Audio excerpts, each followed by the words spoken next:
Aku punya cerita tentang seorang putri yang cantik, pemberani, juga baik budinya. Dialah Putri Pinang Gading yang cantik, pemberani.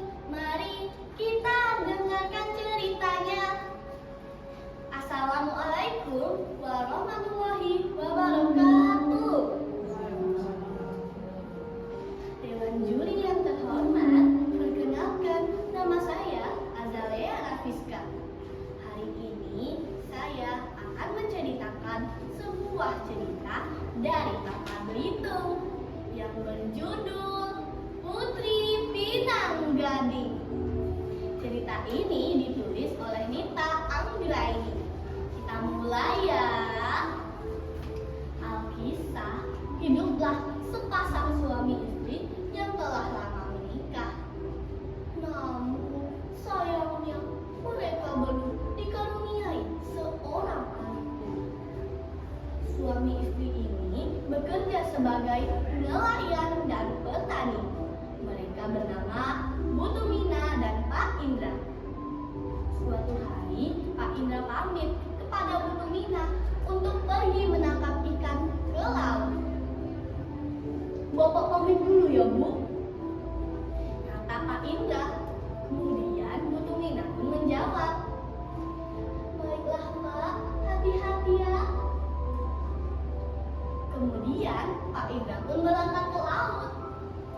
Saat sampai di laut, Pak Indra meletakkan barang-barangnya, kemudian memasang jaring ikan miliknya. Ombak pagi sangat terasa tenang. Pak Indra berharap akan mendapat cukup banyak ikan. Tak berapa lama kemudian, Pak Indra pun mengangkat jaring ikan miliknya.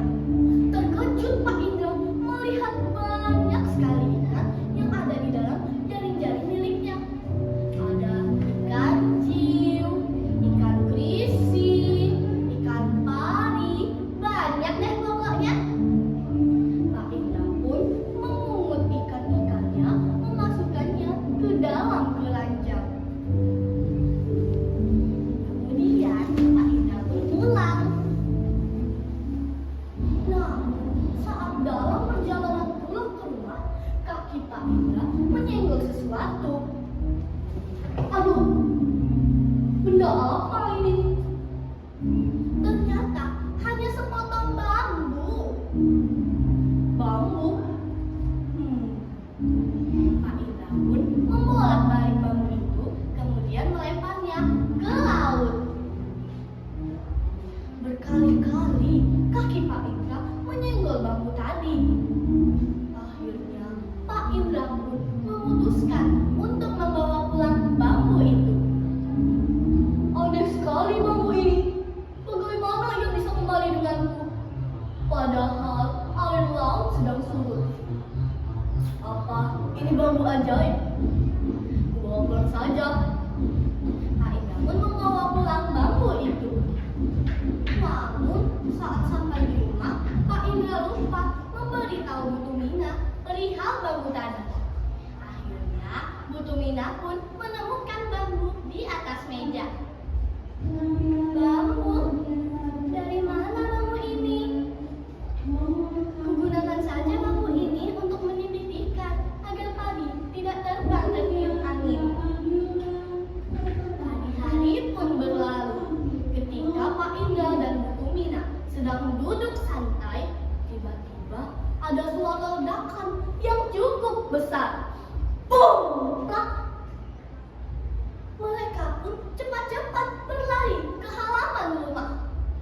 Ternyata saat dilihatnya ada seorang bayi yang sedang menangis. Oi, oi, oi, oi. Juk, juk, juk. Bayi siapa ini? Pak, lihat Pak, ada bayi Pak. Bu Tumina sangat senang. Akhirnya ia memiliki seorang anak.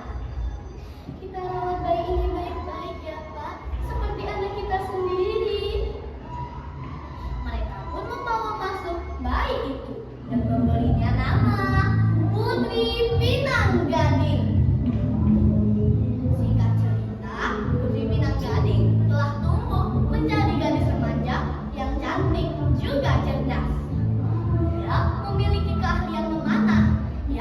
hanya digunakan untuk berburu di dalam hutan bersama sang ayah. Suatu hari terdengar kabar dari kampung tetangga. Mereka akan diserang oleh burung berkepala kucing. Burung itu tak hanya memakan hewan ternak saja, manusia juga dimakan olehnya. Putri Pinanggaling yang prihatin pun meminta izin kepada kedua orang tuanya untuk membantu kampung tetangga, yaitu Kelekak Remban. Dengan berat hati, kedua orang tua Pinanggaling pun mengizinkan anaknya untuk membantu kampung Kelekak Remban. Malam harinya, Putri Pinanggaling pun mempersiapkan senjatanya bersama sang ayah. Ia menyiapkan anak panah yang telah dilumuri dengan racun. Keesokan harinya, pagi-pagi sekali, Putri Pinanggaling sudah bangun. Ia tak lupa beribadah dan berdoa kepada Tuhan agar dapat mengalahkan burung raksasa berkepala kucing. Putri Pinanggaling pun berangkat ke kampung Kelekak Remban. Terkejut Putri Pinanggaling melihat kampung itu sangat sepi dan sunyi. Hewan juri tahu nggak kemana aja sih penduduknya? Tidak. Mereka bersembunyi, takut dimangsa oleh burung raksasa berkepala tujuh. Putri Pinanggaling melihat burung raksasa yang sedang terbang mengitari desa Kelekak Remban.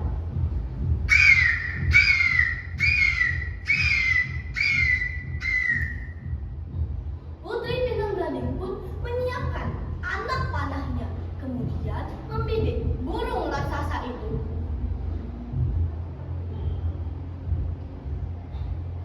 Bismillahirrahmanirrahim. Anak panah Putri Pinanggaling menancap tepat di dada burung raksasa berkepala tujuh itu. Burung itu pun menjerit kesakitan, suaranya pun memekakkan telinga.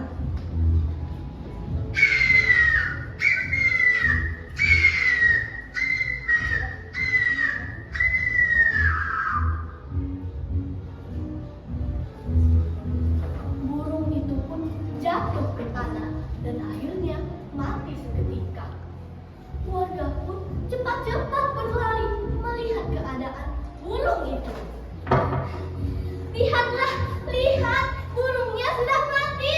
Hore, kita selamat. Warga bersorak gembira. Akhirnya ancaman mereka telah musnah. Warga juga tak lupa berterima kasih kepada Putri Pinanggaling. Tak lama kemudian, Putri Pinanggaling pun berangkat ke kampung halamannya, yaitu Kelekak Nangeng. Namun, saat sampai di kampung Kelekak Nangeng, Putri Pinanggaling malah mendapat kabar buruk. Kedua orang tua Putri Pinanggaling telah meninggal dunia, diserang oleh burung raksasa berkepala tujuh itu.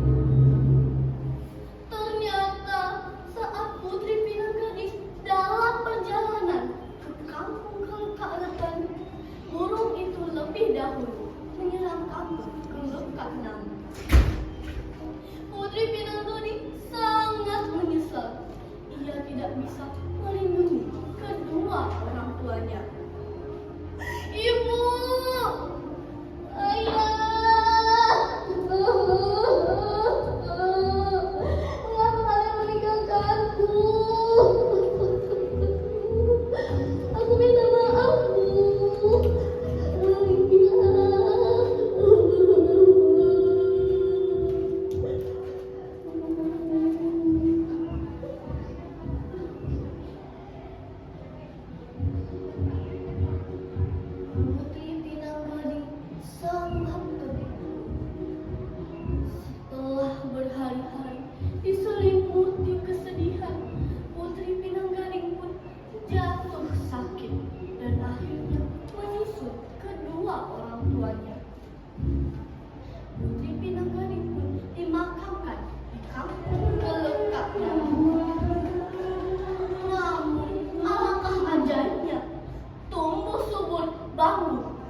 yang ada di atas makam Putri Pinanggading, yang biasanya disebut oleh warga setempat bambu berhantu. Bila bambu itu digunakan untuk sesuatu yang tidak berguna, maka orang itu akan jatuh sakit.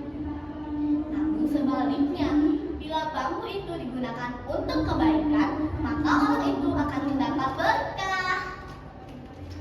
Dewan juri tahu nggak? Di tempat jatuhnya burung raksasa tadi, timbullah 7 anak sungai, seperti jumlah kepala burung raksasa tadi.